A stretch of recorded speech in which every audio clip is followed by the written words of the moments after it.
Going to be a more sober version of the Goonery today. Today we're going to talk about the Goonery of the week, plus Bears and Seahawks recap. I'm Uncle Adam. With me is the innkeeper and Brandon Colley. This is the Goonery. Let's jump right into it. We got saw a lot of ridiculousness going on this week. Who wants to nominate their Goonery of the week? I'll jump in. Fucking DK Metcalf, man. Go ahead. That fucking that strip fumble or touchback. I don't know what he was thinking, and it's not like you couldn't hear the guy behind you. I don't know how that went down, especially with the Deshaun Jackson of years back, and I think that's happened a couple other times. There's just no excuse for it, especially in a game against the Cowboys, man. It's not, it's not the Jets we're playing here where we can, dick around. It seemed inexcusable. With some injury woes on the offense, I don't think, he'll be too much in the doghouse. Hopefully he can bounce back from nonsense like that. It looks like he did late in the game with the, game-winning touchdown. But my goodness, man. And if you own him in fantasy and you lost by less than 8 points, man. I tweeted I tweeted about that, and I'm just like, did Deshaun Jackson not teach these dudes anything about holding on to the ball before you pass the goal line? It seems like it happens every single year to some player. And, I think for the fact that it's DK Metcalf, he's a great receiver. I don't think it's going to be held against him too much, but this stuff got to stop, man, because it's just seeing this is ridiculous. And just seeing it every single year, it's just like, why? You're not past the goal line. And I know you felt like you beat the cornerback and you're just going to coast it for a touchdown. I get it, but just cross the goal line. Do what you ever got to do when you get there, because now you look like a fool. But he did bounce back. And yeah, good for him, because if he didn't, then that would have been the main highlight of that game for sure. Yeah, and I mean, a guy like Metcalf, like you said, he's going to bounce back. He's having a big year too so far, but I really don't think anyone's going to beat him the rest of the year. Goonery of the week. I don't see it happening. Yeah, we'll have to get some graphics going and post them on Instagram so we can relive them every week. I agree. That'd be a good one. Who wants to nominate the Falcons?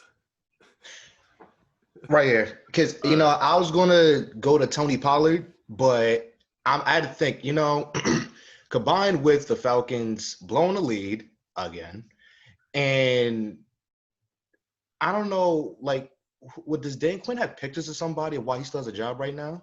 The whole organization deserves blame for all of this that's going on. You cannot blow 2 leads, and you're already known for doing that already. So that's first and foremost. You do it again, and you still have a job, and you just have to wonder, what is it going to take for him to lose his job? And the fact that we basically saw, if for those who watched the Bears game from beginning to end, it was the same thing from the Super Bowl. Man, They didn't run the ball. They just kept passing it. And not for nothing, the Bears pass rush was absolutely ridiculous Sunday, and yet they still insisted on keep on throwing the ball. So I get it. Todd Gurley is your running back. You have Brian Hill, who ran on us, and they have someone else. I can't think of his name right now, but Ito Smith. Yeah, Ito Smith, yes. They had success running the ball. So why not continue to go back to – I know Matt Ryan's your quarterback, but he didn't have the best day because he's under duress the entire time. So, right? So Falcons are my Goonery of the week, and rightly deserved. And truthfully, we might be on the same topic next week because they got to go – back-to-back nominees for Goonery of the week for the same reason. Yeah. I mean, honestly, at this point, it just feels like we're going to just nominate them as a podcast as a whole each and every week. But it's the NFC South is something else right now. Yeah. And who you got for Goonery of the week?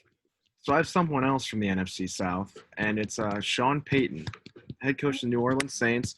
Not sure if you guys saw the video of him looking like he was handing something to the referee. Not sure what it was. Some are speculating money. Bounty Gate 2.0, who knows?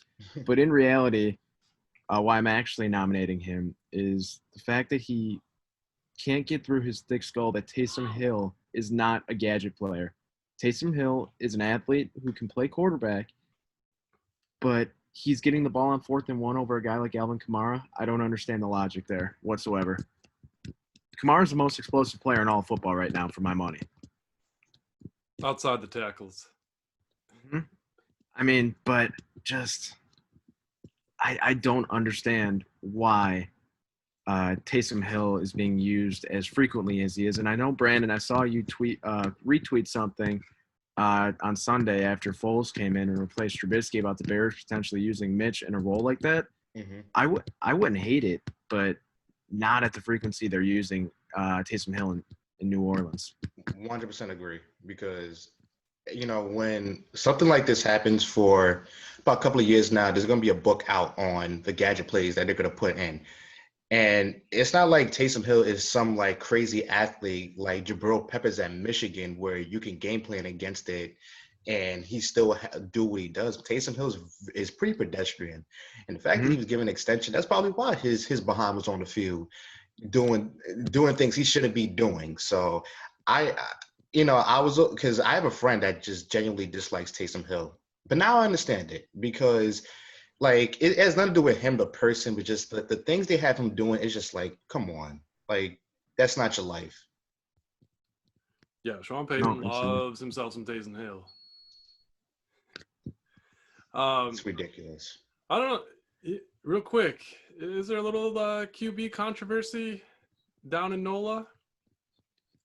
I mean, I don't think so yet, but I'm clamoring for the opportunity to see Jameis Winston back out on the field. I'm a huge Jameis guy.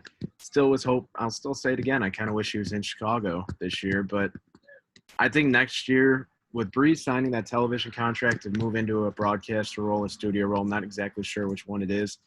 They're planning for the future somewhat with Winston and Hill there, so I'm really hoping Winston can take over next year and just bring that team. No, I'm not going to say the promised land, obviously, but I would love to see Jameis turn his career around there. Yeah, well, I think it's a good transition into the Bears recap now. The Big Nick was mentioned a couple times already. Brandon, what were your thoughts of the Bears game, moving to Nick Foles? And all right, I'm not a bad guy when I say this, but let me just tell you, I told y'all so. I did. I told y'all. Trubisky, listen, and I feel bad for him. I'm going to be very, very clear. I feel bad for him because he seems like a really good guy. He handled it very, very well in the post game. But at the end of the day, being a good guy does not translate to being a good NFL quarterback, which he is not. And, at the point where he threw the interception, which was a really bad one, by the way, he wasn't playing a bad game, but he had a Trubisky game. But I think that Trubisky game was like, all right, that's enough. Let's get a change of pace in here. And I'm a total believer in when a guy is putting that quarterback, it does something to a team. And you could see that it was a jolt when Foles came into the game. Now he wasn't perfect, but he still has to like gain the chemistry with his receivers. But you could see there was a jolt. And I don't know if this will continue to go on, because I'm telling people, like, I'm clamoring for Foles to start, but we have to just take it easy because we don't know what he's going to do against Indianapolis, a better defense. But we have a savvy veteran that actually knows how to complete passes and knows how to throw a deep ball. So I'm confident. Looks like he knew how to read a defense in a way Trubisky just doesn't. Yeah. Pretty poised in the pocket. Accurate. Yeah. And Brandon, my biggest takeaway from what you said right there about Mitch Trubisky, you almost knew what you were going to get from him there. Yeah, he's had a few big quarters this season, the fourth quarter, week 1, and then the first half last week. But it's just there was a different vibe watching this game. You just didn't think he was going to put it all together. And I'll say this, though, the leash was much shorter than I ever thought it would be with him. Oh, yeah. And I understand pulling him this week. I 100% agree with the decision, obviously. But I think this just shows from the start of the year, it was quite clear who Nagy wanted under center. So you think it was a pace move to start Trubisky? I think it's absolutely a pace move covering his ass. Taking Mitch Trubisky, not only taking him second overall, trading up for him second overall is still going to go down as one of the worst draft picks in probably all of sports history, not just Chicago sports history, Chicago Bears history, all of sports history. And the national media will never let us forget that. But Yeah. And the thing is with that national media thing, I'm always upset about it's always Watson and Mahomes. It was never Mahomes. It should have been Deshaun Thank Watson. you. Thank you. It was never Mahomes. Mahomes was projected late first round pick. Deshaun Watson, in my opinion, was a no-brainer QB1 in that draft. But the Bears were too dumb to even interview him, and they drafted Mitch Trubisky because he drove a 1997 Toyota Camry. Simple as that. And So Ben, question: should Foles have the keys to the offense for the rest of the year? I think right now you have no choice after how he played against Atlanta. I know it's Atlanta's defense is extremely subpar. This week against Indy is going to be pretty telling. They had 2 defensive touchdowns this past week. And the Bears defense just really needs to step up. If the Bears can walk out of this next week 4-0, probably the worst 4-0 team in the history of the NFL, there's something going on there. But the thing that I'm worried about this week is the run defense. We saw Todd Gurley have his best game of the year. He was averaging about 3 yards a carry coming into this past game. And then they hit Brian Smith, his last name, I forgot it. Ito Smith. Hill? Yeah, Brian Hill. The running back trio in Atlanta looked good, and I think the absence of Eddie Goldman this year has become quite evident on the run defense.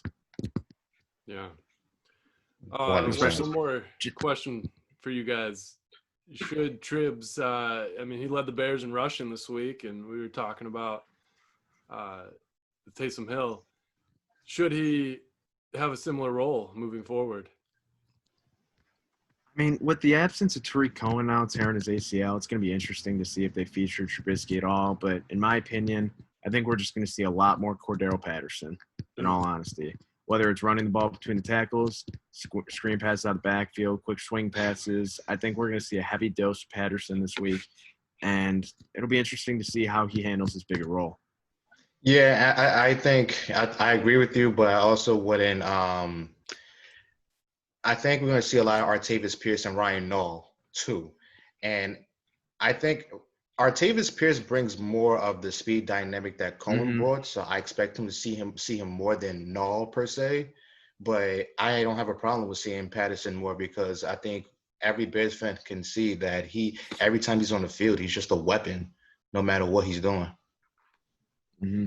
Yeah, my hope for a little optimism here is they, seem to have played, 3 of the 4 worst teams in the NFL, to have the 3-0 record right now. And without a preseason this year, it is 3 games in, hopefully those are, kind of preseason-ish games for the Bears and they can start to wake up, especially on the defensive side of the ball for the rest of the year. Yeah, Adam, that's actually a really good way to put it. I never would have thought of that in these first few games as the preseason. But that's a good way to put it. I like that. Yep. Let's move on to the Seahawks. What a shootout with the Cowboys as advertised. Yeah, the shootouts I see the Seahawks getting to. I think it's what gets lost into it because we're glossing over Russell Wilson, how good he's playing, and he's playing at an MVP level. I think he's going to have some competition with Patrick Mahomes after last night. But what's getting lost in this is the Seahawks defense is going to be a real killer going forward, and especially if you play a team like Green Bay, because Green Bay is hitting on all cylinders right now, especially mostly for offense, because defense they still leave a lot to be desired, but offensively, the Seahawks are good. Defensively, they are going to run into some good teams that's going to give them some fits. The only real thing is how you're going to start Russell Wilson, because the Seahawks are going to get their points, it seems like, but they can be had on defense. Yeah, Jamal Adams got banged up in that game. Without a pass rush there, they look pretty vulnerable on that side of the ball. Ben, Did you see the hit on Chris Carson, and did you think that was dirty? You see, it's hard to tell. I know it looked bad optically, and I mean, I'll be the first to admit, growing up, my football coaches always told us to do the gator roll as well, as dirty as it was. But like in that instance, that's a big man with a lot of momentum going downhill. I would like to think in the NFL, no one's going to be pulling those types of moves, but the Seahawks are in trouble with their running attack right now. Carlos Hyde with Carson out for the foreseeable future, it's not good. Am I Man, crazy to think that Travis Homer is a better option than Carlos Hyde at this point? I don't think so. he's earned himself some playing time after last season and the start of this year. Man, is it Collinsworth? It's always just like, oh, I like Carlos Hyde. Every time he's always announcing those games, and seems like a player just like Collinsworth would like. It seems like just as boring as it comes. Yeah. Yeah. I mean, go ahead. Oh, my bad. No, you're good. You're good. No, I sometimes I just talk a little too long. Still getting used to this. Brandon, is Russell Wilson the MVP early on this year? Right now, yes, he is, because I just don't see anyone else that's playing on his level right now except for Patrick Mahomes. Oh, and Aaron Rodgers. I can't forget about Aaron Rodgers because he's just as a Bears fan, just seeing him play just gets me so damn upset. He's just so good. But right now, Russell Wilson's that is in the head of the pack, especially. He's going to be carrying a little more now with Chris Carson going to be out. So right now, he's the best player on the planet right now, other than Aaron Donald. Yeah.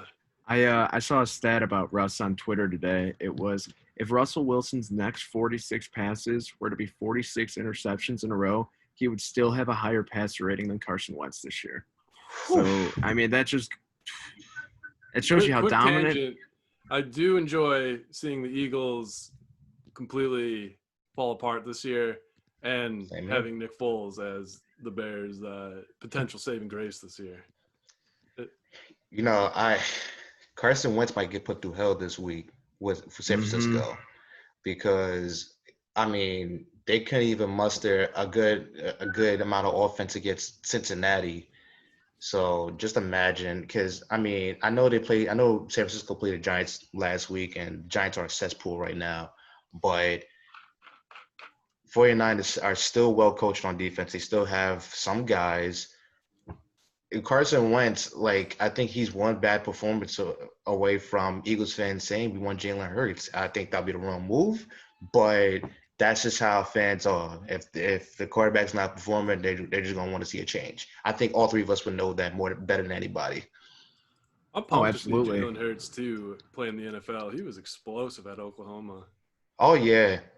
I thought he was gonna win the Heisman until Joe Burrow decided to put together the greatest college football season ever. One quick tidbit on the MVP talk. I thought it was a three-headed race this year with Mahomes, Jackson, and Wilson. Looked like Jackson dropped out of the race after last night's performance.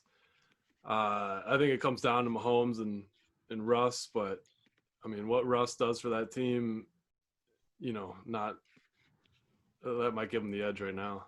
Not to say you're completely wrong in that regard, Adam, but I think you're missing one quarterback from the AFC East right now, and his name is not Cam Newton. It's Josh Allen. Josh Allen. That's a great point. Josh Allen this year looks like he looks like a true quarterback. Yeah. He honestly does. He's running less. He's had his first 300-yard career games, and he looks like an elite passer. He's definitely a fantasy MVP. Oh, absolutely. Weren't you guys dogging him too at the start of our? Listen, I had no faith. I'll be the first to admit it. He when he came out this offseason and said that he wants to use his legs less and just focus on being in the pocket and scrambling when he has to, I was like, well, you're taking away what you're best at, and I'm eating dirt, whatever. I'm happy he's proved me wrong. He's a ton of fun to watch. It's good for the league. Hey, man. I definitely owe him an apology. He's balling this year. He is balling, and I thought he was the main reason why I thought Buffalo was not going to win the East. But right now, if I'm picking today, they will definitively win the East. Yeah. And yeah, I'm sorry, Josh Allen. You got it, man. My bad. Hey, while we're all eating a bowl of dirt right now, I need to apologize for my Tom Brady comments to that podcast. I dogged on him pretty hard, and I was just trying to be funny and kind of going off some old philosophy. But he is the GOAT. Well, for right now, right now, I will hold that off because we're gonna see him play Green Bay this weekend, and we're really gonna see if Tom Brady is, still Tom Brady. I mean, he's still past his prime, but 100%. I don't want to take away from his accomplishments and what he's done. But real quick, back to Josh Allen. This is obviously just what he'd be on track for if he kept this pace up over 16 games. Nearly 5,900 total yards, 64 touchdowns, and 5 interceptions. If he kept this pace up, obviously not going to happen, but it just goes to show you how dominant he's been these first 3 weeks. Yep. Yeah. I mean, that division's been so weak historically throughout the years too. It's still pretty weak with Miami and New York at the bottom there, and the Patriots their defense is playing pretty strong even though they've lost a bunch of guys. I feel like my point is Josh Allen. I think we'll see some of that statistical success just having an easier division than some of our NFC teams that we've been watching. Okay, we're gonna wrap things up soon. White Sox, big win today.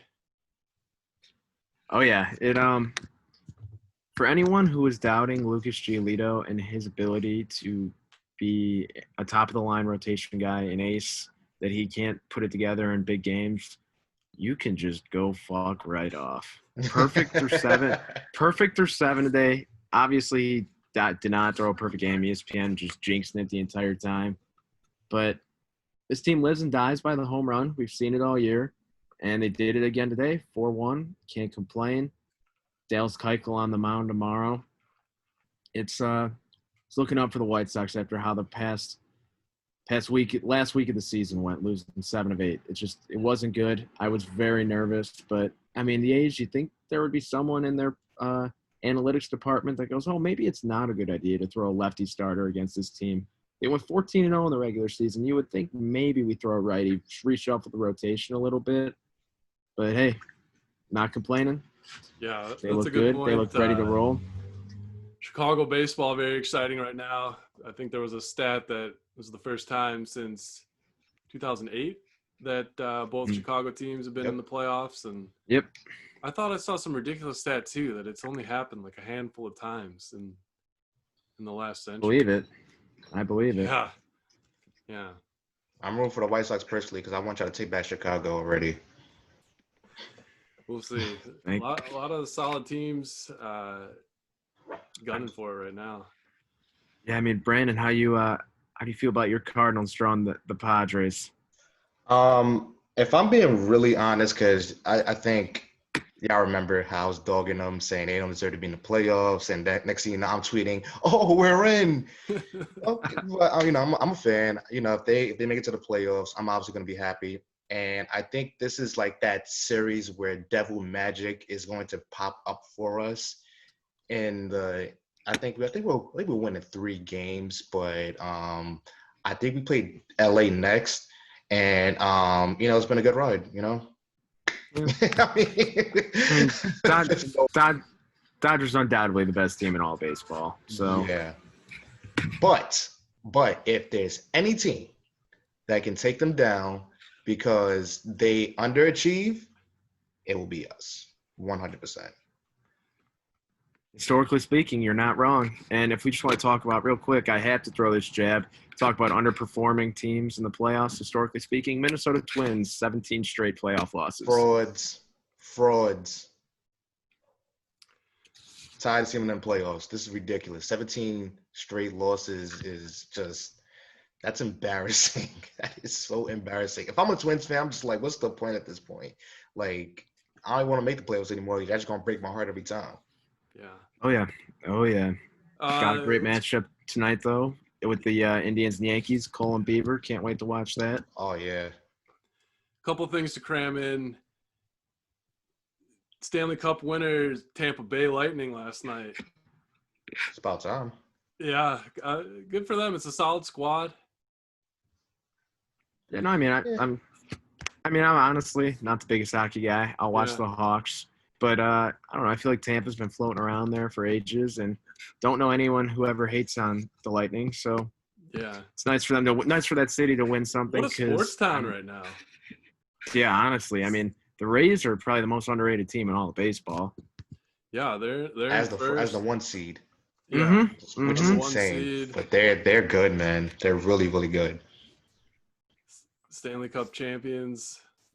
They got Tom Brady, Tampa Bay. Oh. Yeah. One other thing, NBA Finals. Who you guys got? I mean, you're a dummy if you don't take the Lakers here. I mean, honestly, it's going to be a gentleman's sweep. It's going to be 5 games. Jimmy Butler's going to look good for about 2 games, I bet. Tyler Hero will go off 1 game. And people – honestly, I wouldn't be surprised if the Heat take game 1 and really get the national media and everyone across the world just – well, maybe. Are they going to do it? Who knows? And, I mean, it's LeBron. It's LeBron and Anthony Davis, 2 top 5 players in the NBA against Jimmy Butler and his ragtag gang of misfit toys. I like that Heat team. They're fun to watch. Oh, no, they're awesome to watch. I love Jimmy Butler, and I love that this Heat team has rallied behind each other. What they've done in the bubble has been awesome to watch, undoubtedly. As a Lakers fan here, I'm going to pick Lakers in 5, but am I confident that's going to go 5 games? No, because I'm going to give the Heat more credit than a lot of people are giving them against Los Angeles, because I think the biggest caveat that's mixed into everything is Spoelstra coached with LeBron, and I think he would be aware of how to stop him. And here's the thing too, Miami has a lot of young shooters.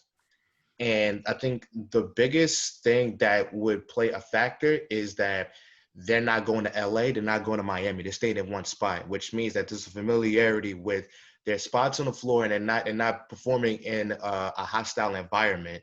So I feel as though that there is a possibility that the Heat have that chip on their shoulders, and it's going to stay there because of the familiarity. They've been hot, and I would never take them over the veterans of LeBron and AD and Rondo and Danny Green, even though he needs to make shots. But I can't discount them. But I will say Lakers in 5. Wow. Not confident though. I'm gonna say it goes 7 games. I don't blame you for saying that's that. my bold prediction. I don't blame you because this Heat team's good, man. They are But good. yeah, I don't want to, be a retard or whatever you call them, and bet against LeBron, especially or the 23 there. But it should be an exciting NBA Finals. The Heat beat some really good teams, the Bucks and the Celtics. I think they match up well. I think it'll be more than a gentleman's sweep, but it'll be fun to watch. I'm looking forward to that. All right, that's all we got for you today, folks. Hit that subscribe button on YouTube at the Goonery. We're on Twitter at _Goonery. A little follow there. Instagram at the Goonery. Till next time.